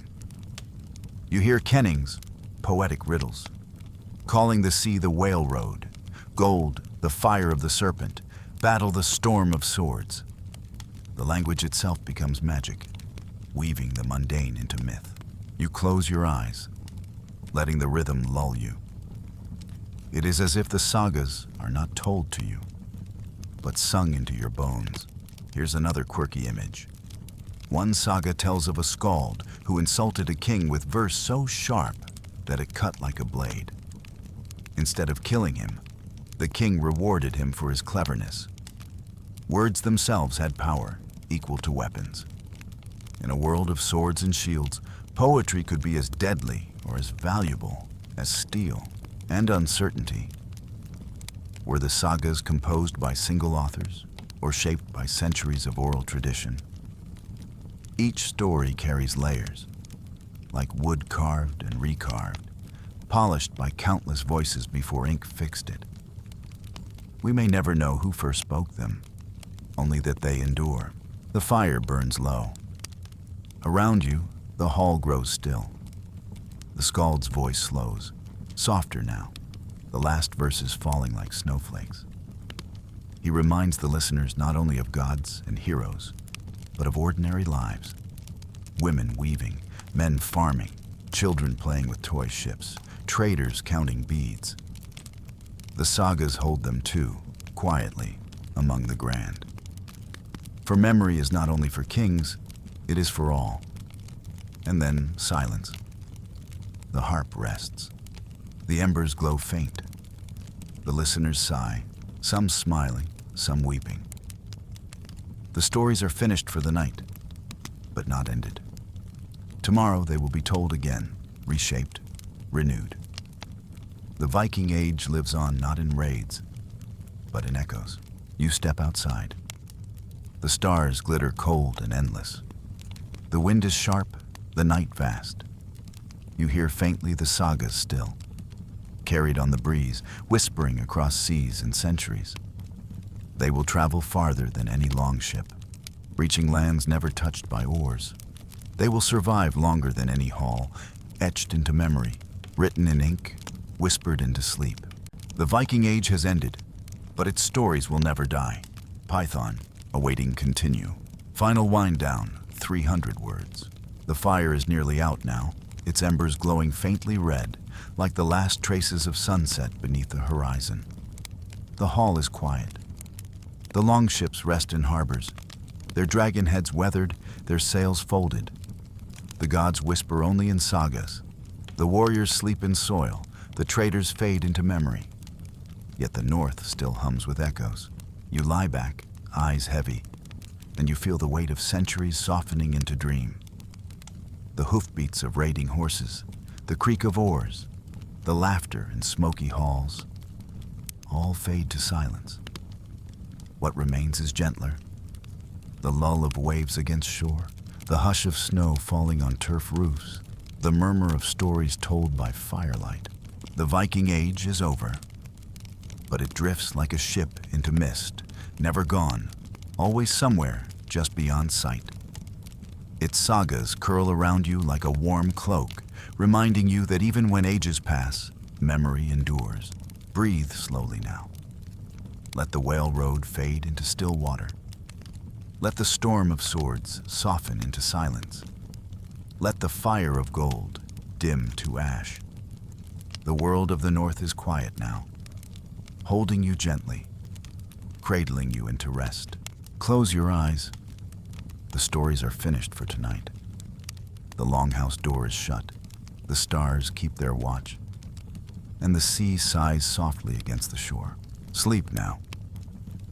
History whispers still, but only in dreams.